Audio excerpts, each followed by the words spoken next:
안녕하세요. 저는 건국대학교 행정학과에서 학생들을 가르치고 있는 조병우라고 합니다. 2021년도에 처음 부임해서 올해가 이제 2년째를 맞이하고 있어요. 주로 가르치는 과목은 재무행정, 지방재정이지만 그 외에도 공공데이터, 빅데이터를 활용한 정부의 개혁 같은 부분, 그리고 또 기술을 활용한 그 시민 참여들에 대해서도 관심을 가지고 연구를 하고 있습니다. 강의를 하는 데 있어서 가장 중요한 건 학생들과의 소통인 것 같아요. 우리가 강의를 이제 가르친다라는 표현을 쓰는데, 제가 공부를 할 때부터는 이제 학습이라는 이야기를 하거든요. 강의의 공간은 학습의 공간이고, 학습은 상호작용을 통해서 이루어집니다. 특히 대학 수업이 그래요. 이제까지 학생들은 인터넷 강의에 너무 익숙해져서 일방적으로 강사가 말하는 것을 듣고 메모하고 그것들을 잘 기억해서 답을 하는 공부를 많이 해왔던 것 같아요. 근데 대학 공부는 그렇지 않다고 생각하거든요. 학생들과 그 교수 사이에 서로 소통하면서 대화하고 서로 비판하기도 하고 동조하기도 하면서 같이 학습해 나가는 그런 공간이 되었으면 하는 것이 제 강의에서 가장 중요하게 생각하는 바입니다.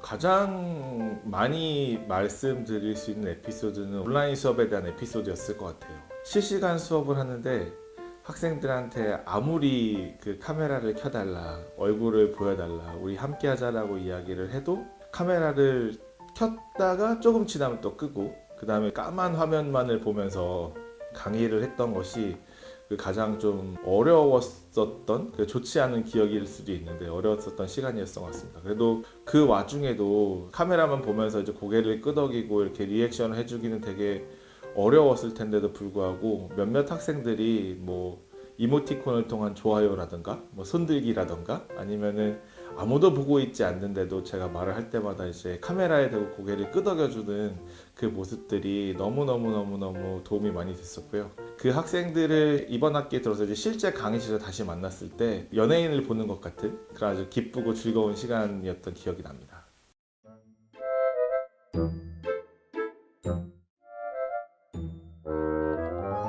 정말 어려운 건데요. 사실은 출석을 잘하는 학생이 더 좋습니다. 출석을 안 하고 과제 제출을 잘하는 학생은 제 수업을 들을 필요가 없어요.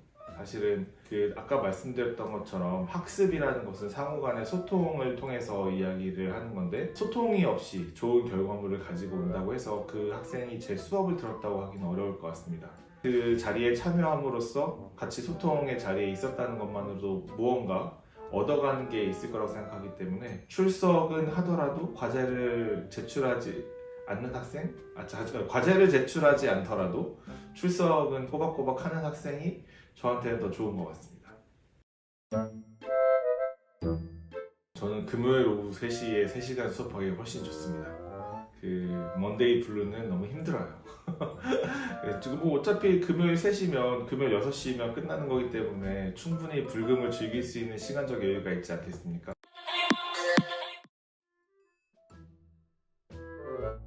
아까 말씀드렸던 것처럼 저는 소통을 되게 중요시하는 사람이기 때문에 성적이 낮더라도 그 질문을 많이 하는 학생이 좋은 것 같습니다. 물론 그 질문이라는 게 질문에도 퀄리티가 있기 때문에 좋은 질문을 하되 성적을 못 받는 학생이면 더 좋을 것 같아요.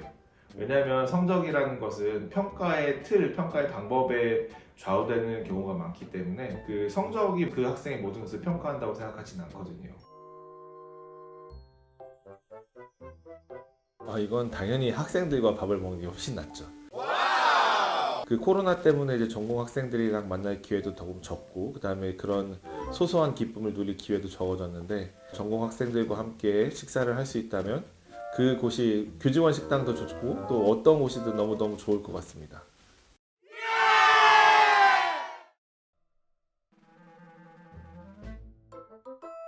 저는 한국어로 수업을 하는 걸 택하겠습니다. 미국을 중심으로 발전한 학문이기도 하고 그렇기 때문에 많은 텍스트들이 영어로 되어 있습니다. 그래서 한국 학생들에게 영어로 가르치는 것도 괜찮아요. 하지만 그 행정을 가르치면서 한국의 행정을 가르칠 때 영어로 가르치는 것은 한계가 있고 되게 어렵습니다. 그래서 한국에 대한 더 깊이 있는 이야기를 나누는 행정학 수업이 저는 더 좋다고 생각하고, 가능하면 한국어로 더 깊이 있게 한국 행정을 다루는 수업을 하고 싶어요.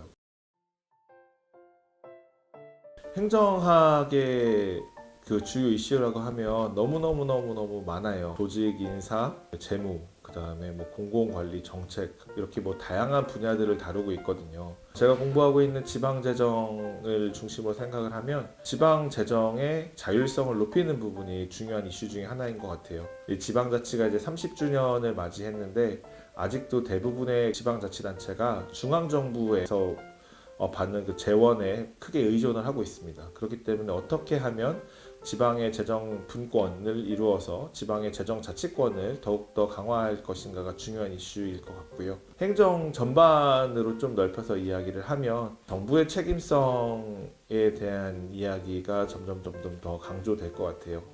얼마 전에 또 안타까운 사고가 있었는데 그 가운데서 이제 정부가 과연 어디 있었느냐에 대한 이야기들이 많이 있습니다. 그 부분은 이제 행정학에서는 이제 정부의 책임성이라는 주제로 깊이 다루고 있거든요. 아마 그런 부분들이 더 깊이 있게 논의되지 않을까 생각하고 있습니다.